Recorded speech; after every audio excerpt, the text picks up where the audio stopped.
Thank you, Mr. Chairman. Thank you, Mr. Secretary. You're doing a great job.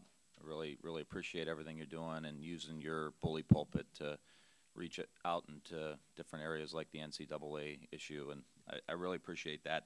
Last year in our report language, this committee put some language in regarding social and emotional learning, and I've talked to you about this a few times. The committee believes that addressing the social and emotional development of students through evidence-based social and emotional learning programs is a highly effective way to create safe and drug-free schools and to promote higher student achievement and attainment. The committee urges federal support for the implementation of evidence-based social and emotional learning standards and programming. Can you just kind of comment on what you guys have done recently? And what we'll continue to do in this budget, we're proposing $1.8 billion for a range of student supports, including social and emotional learning. That would be a $245 million increase, a 16% increase. So we are trying to, put our money where our mouth is and say that we have to create climates again when students have a chance to be academically successful. And if we're not addressing those social and emotional needs, quite frankly, we're kidding ourselves. Yeah, I agree. I want to bring to your attention, Representative Kilday and I are sponsoring the Academic Social and Emotional Learning Act to provide technical assistance to schools to try to implement these social and emotional learning programs, and hope we could get your support and hopefully get that passed and get some money into that as well.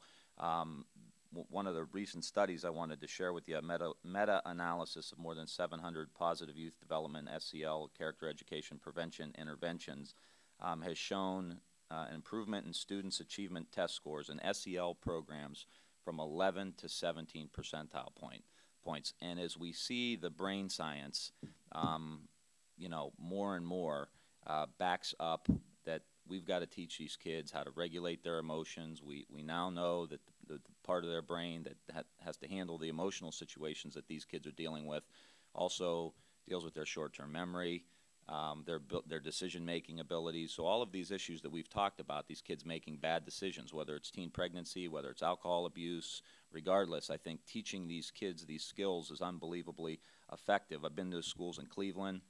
We're starting a pilot program in 3 of the schools in my district.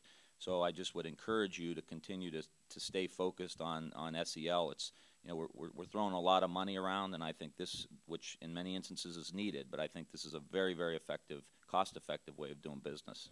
I appreciate your leadership so much, and you hit the nail on the head that these are learned skills. So children can have huge challenges, but if you help them learn how to handle those and deal with them, then you have a chance. When you don't, they can't get past those challenges. They can't begin to think about what's going on in class. But these are absolutely teachable, learned skills, and the more we can do that, and I think children today have probably never had more challenges, huge pressures, huge temptations, stresses at home, and if we're not addressing this, we're not in the game. So thanks so much for your leadership. Yeah, you got it. There's a lot of good programs out there that really break it down in the curriculum, where they're teaching about the brain, they're teaching about the amygdala and the prefrontal cortex to first and second graders, so that they understand what's happening to them when they get pushed on the playground or when they have a domestic issue at home. They know what's going on, and I think that level of awareness that the student has about what's happening to them is critically important for them to be able to then figure out how not to respond in a bad way.